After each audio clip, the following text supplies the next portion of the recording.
Seorang pria terlihat mengambil posisi di sebuah gedung, senapannya terbidik mengawasi jalan di seberang.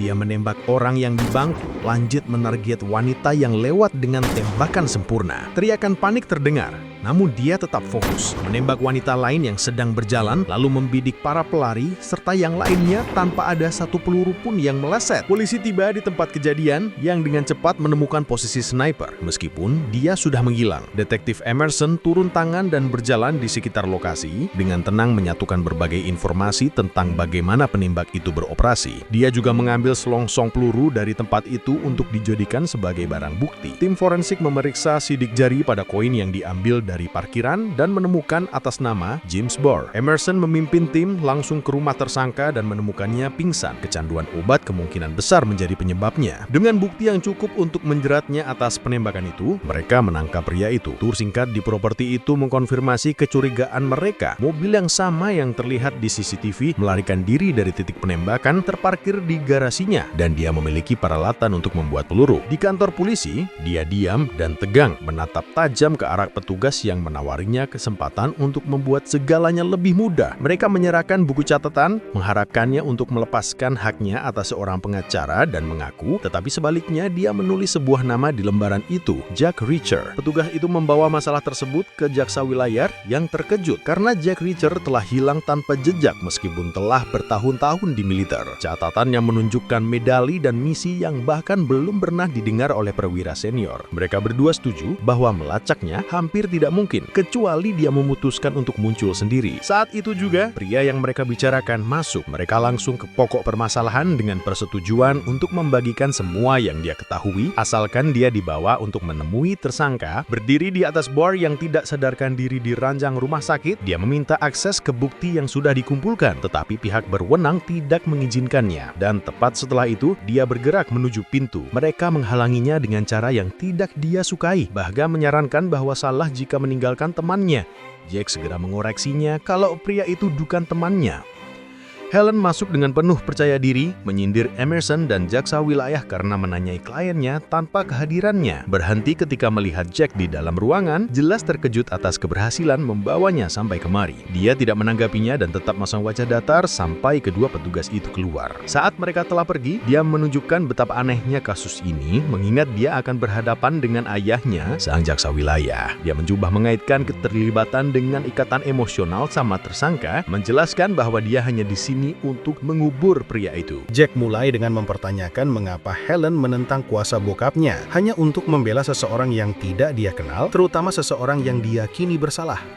Dia menjelaskan bahwa dia hanya melakukan pekerjaannya dan juga percaya beberapa hukuman telah divonis begitu mudahnya. Jack tetap pada pendiriannya kalau James bersalah. Dia kemudian cerita latar belakang tersangka sejak masa dinasnya. Pria itu berlatih tanpa henti sebagai sniper, namun dia sepertinya pensiun dan vakum hampir 2 tahun setelah mendarat di Irak. Akhirnya, keinginan untuk menggunakan keterampilan itu menguasainya dan tak terkendali, membunuh 4 pria, masing-masing 1 tembakan. Helen bertanya bagaimana James berhasil hindari hukum. Jack ngasih tahu kalau orang-orang itu adalah bagian dari kelompok yang secara rutin menyerang wanita lokal. Dengan konteks itu, komando mengubur kasus tersebut. Bahkan setelah itu, Helen bersikeras kalau James masih pantas mendapatkan pengadilan yang adil dan mengatakan dia berkomitmen untuk membelanya terlepas dari rekam jejak ayahnya di pengadilan. Helen tawari Jack posisi sebagai penyelidik utamanya, berharap untuk melibatkannya. Tetapi dia hanya berjalan pergi tepat saat Helen menginjak gas untuk pergi. Tiba-tiba nginjak krim, berhenti dekat dengan Jack yang kembali dengan syarat dia juga menyelidiki para korban. Akhirnya mereka mulai bekerja, memindai barang bukti dan foto-foto tempat kejadian perkara. Sementara itu Helen menjalankan bagiannya, mengetuk pintu, dan ayah salah satu korban mengizinkannya masuk setelah mendengarkannya. Dia berbicara tentang putrinya sebentar, tapi nadanya berubah cepat saat mulai ditekan dengan pertanyaan. Frustrasi karena dia membela pria seperti James, dia akhirnya lari ke pintu, bergegas ke mobilnya hanya untuk bertemu dengan ayahnya yang menunggu di luar. Jaksa wilayah sudah mendengarnya semuanya, pertemuan putrinya dengan para keluarga, dan lebih buruk lagi, keputusannya untuk membawa Jack Reacher ke dalamnya.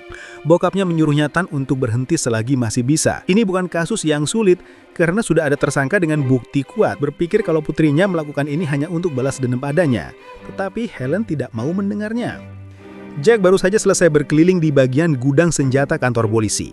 Dan saat dia akan pergi, dia dengan santai bertanya mengapa si tersangka membayar tempat parkirnya. Emerson tidak memikirkannya, tetapi Jack melihatnya sebagai sesuatu yang patut dicurigai. Detail semacam itu biasanya berarti sesuatu. Sebelum mereka berpisah, detektif itu memberikan tes kecil untuk memeriksa seberapa tajam ingatan Jack. Di klub malam itu, dengan musik berdentum, terlihat bapak itu merenung dalam pikirannya. Seorang wanita muda, Sandy, berjalan menghampirinya, mencoba ngobrol dengannya, namun tidak merubah suasana sebelumnya. Tersinggung, dia mengebrak meja dan berdiri marah, menarik perhatian orang-orang yang disebutnya sebagai saudara. 5 pria pemarah siap menghajarnya karena menghina wanita itu. Jack tidak ingin mencari masalah dan bahkan memperingatkan Jeb yang ada di depan untuk mundur sebelum keadaan memburuk. Tetapi anak itu tidak mendengarkannya. Dia setuju untuk keluar bersama mereka dan memberinya satu peringatan terakhir, menjelaskan bagaimana perkelahian seperti ini pasti berakhir buruk bagi anak-anak seperti mereka. Jeb maju berduluan dan langsung dijatuhkan dengan pukulan, sikutan, dan tendangan keras ke selangkangan, dan dalam waktu kurang dari 2 menit, dia menjatuhkan mereka. Serena meraung di dekatnya, mendorong Sandy dan 2 saudara terakhir yang masih berdiri untuk kabur, sementara yang lain terbaring kesakitan di tanah. Jack mencoba mendapatkan jawaban dari ketua gengnya, bertanya siapa yang telah membayar mereka atas kejadian ini, tapi tidak menemukan jawaban. Di sel tahanan, Emerson dan Helen muncul. Mereka memberitahu Jack kalau salah satu korban kakinya mengalami lumpuh total selamanya. Jack hanya cuek, tidak peduli, dan memberitahu mereka kalau dia dijebak, mulai dari nama samaran yang dia berikan kepada Sandy hingga perubahan nada bicaranya yang tiba-tiba. Cara saudara-saudara itu muncul tepat waktu dan seberapa cepat polisi tiba. Dia yakin seseorang telah merencanakannya. Emerson tetap di luar sementara Jack menjelaskan semuanya kepada Helen. Dia kemudian dibebaskan dan diberitahu bahwa mungkin ada petugas berpakaian preman yang membuntutinya saat dia laporan kalau sedang diikuti. Jack mengabaikannya dan tidak percaya. Helen kemudian membagikan apa yang dia temukan tentang para korban. Salah satunya adalah seorang pengasuh yang telah menabung untuk perjalanan yang sudah lama ditunggu-tunggu, tetapi memilih untuk menundanya agar tetap bisa merawat seorang anak yang sangat dia sayangi. Yang lain adalah seorang petugas kebersihan, seorang ibu tunggal yang telah mencurahkan segalanya untuk membesarkan putranya dengan benar. Anaknya berprestasi tinggi secara akademik, namun dia terbunuh saat mencoba mendapatkan tiket bisbol. Yang ketiga adalah seorang janda yang sedang dalam perjalanan ke bank untuk mendapatkan pinjaman guna menyelamatkan perusahaan konstruksi almarhum suaminya yang sedang kesulitan. Korban lain baru saja memilih hadiah ulang tahun pernikahan untuk suaminya sebelum dia tewas. Pria terakhir bertengkar dengan istrinya, tetapi siap untuk berdamai karena dia membawa bunga bersamanya sampai peluru mengenainya. Jack melontarkan teori bahwa wanita yang membeli jam tangan dan pria dengan bunga itu bukanlah orang asing. Mereka berselingkuh, mungkin bertemu secara diam-diam. Dia memintanya untuk mendapatkan catatan keuangan James dan daftar tempat yang biasa dia kunjungi untuk penyelidikannya. Malamnya, pria yang mengikuti Jack melapor pada Charlie. Dia menegurnya karena menggunakan preman lokal, membuat sesuatu dari mereka terbunuh, dan masih gagal menangani satu veteran. Dia tidak peduli seberapa tangguh pria itu. Yang mengganggunya adalah seluruh rencana ini berantakan. Lalu Zack masuk, pendiam tapi menegangkan. Dan seketika mereka menunduk, terlalu takut untuk menatap matanya. Pria yang lebih tua itu menyuruhnya untuk santai, mulai berbicara tentang Siberia, tentang malam yang membekukan, kelaparan, dan bagaimana dia pernah memotong ibu jarinya sendiri untuk bertahan hidup. Sekarang giliran si penguntit karena Zack menginginkan bukti kesetiaan dengan cara yang sama. Dia bilang jika si penguntit serius, dia harus memotong bersih ibu jari kirinya. Pria itu mencoba, tapi tidak bisa melakukannya. Tiba-tiba, Charlie menembaknya di kepala. Helen menyerahkan catatan James saat mengemudi dengan Jack di sampingnya. Dia mulai melihat kasus ini secara berbeda sekarang. Pikir mungkin si sniper punya pasangan, seseorang yang berlatih bersamanya. Mengingat gaya hidup James yang tenang dan liburan panjang di akhir pekan, tiba aneh jika ada ranger lain yang terlibat. Pendidikan pertamanya adalah tokoh suku Jadang yang disebutkan Sandy sebelumnya. Pria di meja depan mencoba bersikap keras, ngancam akan panggil polisi. Tetapi Jack hanya berjalan melewatinya ke belakang. Dia menemukan gadis itu di ruang staf. Dia menceritakan versinya, mengklaim bahwa Jeb memberitahunya bahwa Jack adalah seorang cabul. Itulah sebabnya dia ingin melihatnya dipukui. Tetapi bukan itu tujuan kedatangannya. Karena yang dia inginkan adalah sebuah alamat. Dia memberikannya dan dia meminta kuncinya. Sebelum pergi, dia menyuruhnya untuk menghilang sementara waktu, mengisyaratkan bahwa keadaan akan menjadi kacau. Dia tiba di tempat Jeb dengan seseorang yang masih membuntutinya. Di luar ada seorang wanita tua yang duduk di dekat pintu masuk dengan tatapan kosong. Kemudian dia melihat pipa di sampingnya dan menduga wanita itu mungkin sedang teler, jadi dia masuk ke dalam. Begitu dia melangkah masuk, wanita itu tiba-tiba memutar nomor di belakangnya. 2 pria menyerangnya, meskipun mereka sangat ceroboh sehingga saling menghalangi. Satu orang secara tidak sengaja menjatuhkan yang lain, membuat dirinya terbuka. Jack tidak menyanyiakan kesempatan dan menangkapnya hampir mencungkil matanya. Pria pertama kembali bertarung, namun Jack langsung menghantamkan kepalanya yang botak tepat ke wajah rekannya. Seorang pria ketiga tiba-tiba menodongkan pistol ke arahnya dari belakang. Tetapi alih-alih panik, Jack berputar, melucuti senjatanya, dan meremukkan lengannya. Dia menginterogasinya tentang Jeb dan pria itu cepat menyerah dan memberikan lokasi terakhir Jeb yang diketahui. Jack mengambil mobil pria itu dan pergi lagi, masih diikuti oleh orang yang sama dari sebelumnya. Jack kembali ke Helen dengan kabar bahwa Jeb mungkin sudah mati, meskipun bukan karena pemukulan, dan membeberkan apa yang dia dapatkan. Dia percaya cara si sniper melakukan aksinya tidak sesuai dengan cara James. Pilihan titik penembakan terasa salah karena James selalu posisikan diri dengan matahari di belakangnya dalam situasi seperti ini. Ditambah, dia bukan sniper yang paling jitu, tapi dia tidak akan meninggalkan jejak. Semuanya berbau jebakan, kebiasaannya, pelurunya, bahkan koin dengan sidik jarinya. Semuanya terlalu disengaja. Meyakini kalau James memanggilnya karena dia tahu Jack tidak akan mengejar bayangan jika ada sesuatu yang tidak beres. Helen sudah muak dan tidak butuh lagi pembicaraan konspirasi. Alasannya mengambil kasus ini bukan untuk membersihkan nama seorang pembunuh, hanya untuk memberinya kesempatan yang adil di pengadilan. Saat ini sepertinya ayahnya benar, dan si Jack hanya sedang mencari-cari makna di tempat yang kosong. Jack membantah, tetap tenang, memberinya cukup alasan untuk meragukan dirinya sendiri. Kemudian dia menunjuk ke mobil yang telah membuntutnya sepanjang hari dan menyuruhnya untuk memeriksa plat nomornya. Entah bagaimana kabar bocor, dan Jack mendengarnya lebih dulu, sementara Charlie tidak membuang waktu. Memberitahu pengemudi bahwa dia telah ketahuan. Di kantor, Jack menulis sesuatu di secari kertas kecil dan memberikannya kepada Helen. Sebelum dia memeriksanya, teleponnya berdering. Dia mengangkatnya, mencatat sesuatu, dan di antara panggilan telepon, catatan di tangannya dan plat nomor yang ditelusuri kembali ke perusahaan Lavendaware, semuanya menjadi jelas. Wanita yang menuju ke bank untuk pinjaman adalah target sebenarnya. Sisanya hanyalah kebisingan untuk mengubur motifnya. Ini mulai terasa jauh di luar kemampuannya, meskipun sebagian dari dirinya sekarang percaya terhadap apa yang dikatakan Jack. Untuk menyelidiki siapapun yang memerintahkan penembakan itu. Sandy sedang berdandan untuk keluar malam ketika Charlie berjalan mendekati, bersikap ramah dan mengaku sebagai teman Jeb. Dia mencoba mengarahkan percakapan untuk minum, tetapi Sandy sopan menolak, mengatakan dia sedang dalam perjalanan ke suatu tempat. Itulah saatnya anak buah lainnya tiba-tiba melayangkan pukulan keras yang langsung menjatuhkannya. Charlie menutup hidung dan mulutnya dan memotong napasnya, membekapnya hingga tewas. Helen memutuskan untuk tetap menangani kasus ini. Dia muncul dengan info baru untuk Jack. Dia telah menemukan sebuah lapangan tembak yang cocok dengan jenis presisi sesuai info dari Jack. Juga berencana untuk menggali arsip hukum Alan Archer untuk melihat apakah ada yang punya dendam padanya atau almarhum suaminya, seseorang yang mungkin menginginkannya mati. Tapi Jack menghentikannya dengan cepat, memperingatkannya bahwa jika teori mereka benar, orang-orang ini tidak akan berpikir dua kali untuk menyingkirkannya hanya karena ikut campur. Emerson memproses tempat kejadian perkara yang melibatkan Sandy dan segera mulai mencari siapa saja yang bisa merenggut nyawa hanya dengan satu pukulan. Jack tahu dia sedang diawasi, mengemudi ke tempat Sandy dan melihat tubuhnya didorong keluar. Petugas itu melihatnya parkir di dekatnya dan amarah mereka mulai bangkit melihatnya. Polisi itu memerintahkannya untuk keluar dari mobil, tetapi dia tidak mau. Jadi dia memundurkan mobilnya dan tancap gas. Itulah yang dibutuhkan petugas itu untuk menjadikannya tersangka, memicu pengejaran polisi besar-besaran.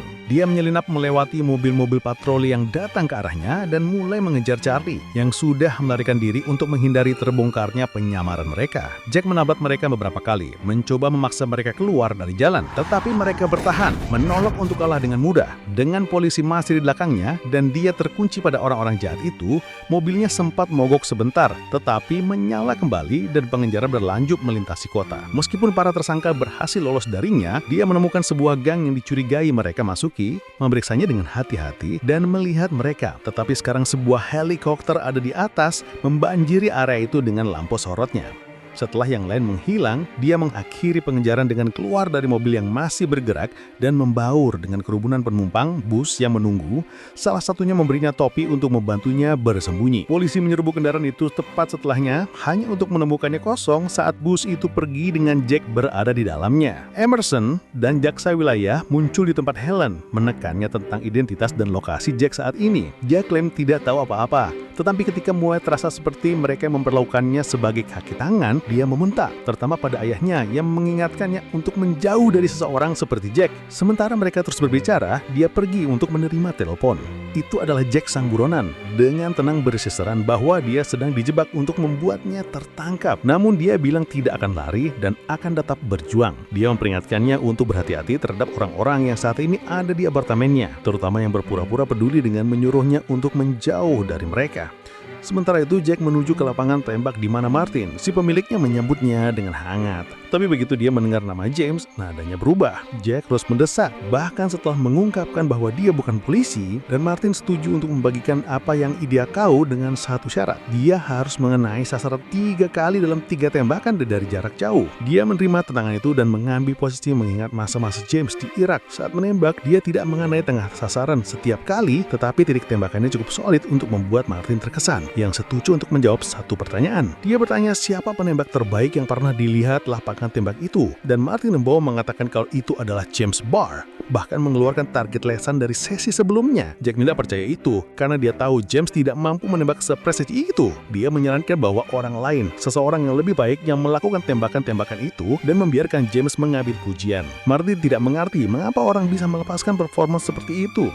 Mereka memeriksa data pengunjung lapangan tembak dan akhirnya menemukan siapa yang secara teratur datang bersama James. Dialah Charlie. Jack dengan cepat mengumpulkan target dari lapangan tembak sebagai bukti dan menelpon Helen untuk membagikan apa yang dia temukan. Memperingatinya untuk tidak percaya siapapun mulai sekarang. Namun Helen hanya diam karena dia sedang duduk di dekat bokapnya, memaparkan seberapa dalam korupsi Lebendauer. Dia terganggu karena pihak berwenang terus menutup mata terhadap kekacauan perusahaan itu. Bokapnya berspekulasi bahwa keluhan itu mungkin datang dari pesaing yang iri. Helen membantah, mengatakan bahwa pihak berwenang mungkin main mata dengan Lebendauer atau terlalu takut untuk melawannya karena pasti ada korban bagi yang mencobanya. Bokapnya setuju untuk melindunginya tetapi tidak sesuai keinginannya. Dia meraih telepon untuk mengatur perlindungan khusus. Meskipun Helen dengan tegas menolak tawaran itu dan pergi dengan marah. Dalam perjalanan keluar, dia melewati seorang petugas kebersihan yang sedang mengoperasikan penyedot debu. Beberapa langkah kemudian, suaranya menghilang dan pria itu tidak terlihat dimanapun. Tetap saja, dia tidak memikirkannya dan berjalan ke lift di mana Emerson bergabung dengannya. Dia merasa ada yang janggal. Sebelum dia bisa menekan tombol, detektif itu menangkap dan menyetrumnya dengan taser. Pintu lift terbuka dan 2 pria sedang menunggu dan menyeretnya pergi. Sementara itu, Jack menelpon Helen, tetapi Charlie yang mengangkatnya. Helen diikat di sebuah lokasi konstruksi dan Charlie menjelaskan situasinya. Datang dalam 1 jam atau Helen akan terluka dan menjelaskan bahwa dia bisa serahkan segala bukti dari lapangan tembak ke federal. Sebelum menutup telepon, Jack mengatakan mereka bisa melakukan apa saja yang mereka inginkan pada wanita itu. Membuat penembak Zack gelisah dan bikin Helen ketakutan. Jack menelpon lagi, kali ini hanya dengan janji kalau dia akan membunuhnya. Charlie mencoba mengabaikannya tetapi telepon terputus lagi. Kemudian datang panggilan ketiga di mana dia menjelaskan semuanya. Jack tidak akan rugi apa-apa. Dia bersedia untuk bertemu, tetapi jika menelpon lagi dan Helen tidak mengangkatnya sendiri, semuanya berakhir. Karena dia akan menghilang. Dan saat itulah segalanya menjadi berbahaya karena mereka bahkan tidak akan melihatnya datang. Jack tiba di lokasi bersama Martin yang dimintanya pasukan senjata, tetapi pria tua itu malah muncul dengan sebilah pisau mengatakan dia tidak bisa memberinya senjata api. Saat mereka mengambil posisi di titik yang aman, Martin menjelaskan dasar-dasar menembak, memberikan penyegaran singkat. Sementara itu, Helen yang masih diikat mulai mempertanyakan metode Zack.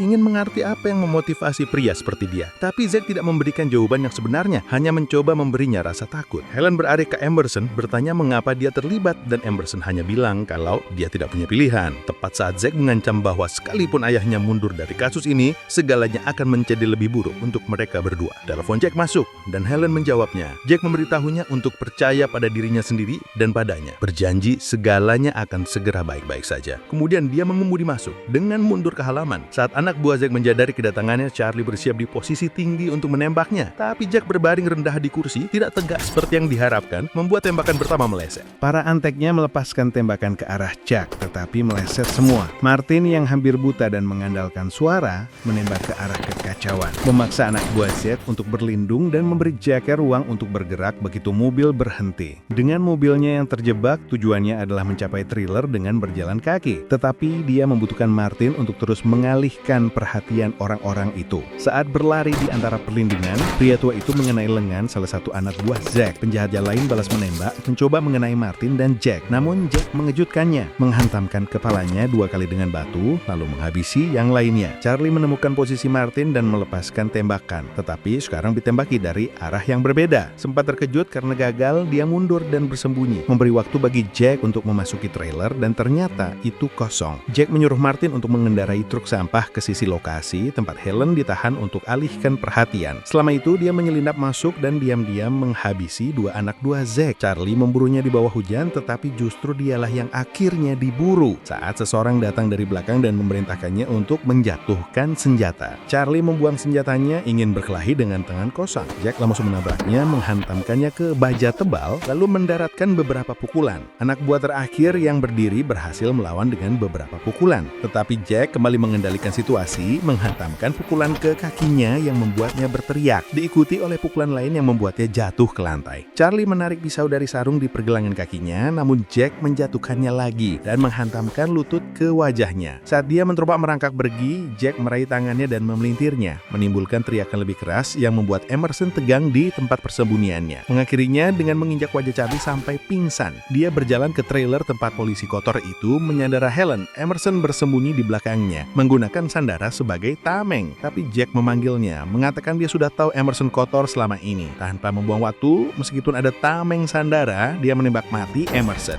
Jack tetap duduk di belakang, menonton sementara Helen berusaha menjernihkan suasana, menepis gagasan bahwa ayahnya mungkin terlibat. Bagian itu tidak terlalu penting bagi pria bersenjata itu. Mereka berjalan ke sosok pendiam yang akhirnya berbicara, mengatakan nama yang dia berikan adalah satu-satunya yang dia ingat. Helen menelpon polisi, sementara Jack memberitahu Zack apa yang akan terjadi. Penjara. Dia tidak berpikir begitu, mengklaim kalau Jack yang akan dipenjara karena pembunuhan, sementara dia akan dianggap sebagai orang tua di tempat yang salah. Jack melihat ke dalam dan langsung menembak ke kelapanya. Helen langsung terkejut, bertanya bagaimana bisa untuk bersihkan nama James Burke atau bahkan dirinya sendiri. Tetapi Jack bersikeras bahwa keadilan telah ditegakkan. Helen tidak melihat bagaimana keadilan semacam ini membantu siapapun secara hukum. Dengan polisi yang sekarang dalam perjalanan dan Martin memaksa mereka untuk pergi. Sebelum polisi tiba, keduanya pun pergi. Helen mengunjungi James di klinik di mana dia sudah sadar tetapi masih linglung dan tidak yakin dengan cerita lengkapnya. Sambil menangis, dia berkata tidak akan melawan apapun yang terjadi selanjutnya, meskipun dia bukan pelakunya. Baginya, ini adalah karma atas apa yang dia lakukan di masa lalu. Helen mengeluarkan foto-foto di TKP dan memintanya untuk menjelaskan bagaimana dia akan menjalani operasi itu jika dia yang melakukannya. Deskripsinya akhirnya membuktikan teori Jack benar adanya. Dan bahkan saat Helen berjanji untuk mengeluarkan James dari masalah, akan tetapi James cuma berpikir sebaliknya. Dia tahu dia tidak akan pernah benar-benar bebas. Tidak dari satu orang yang berjanji akan muncul begitu dia bertindak di luar batas. Dan itu tidak lain adalah Jack Reacher.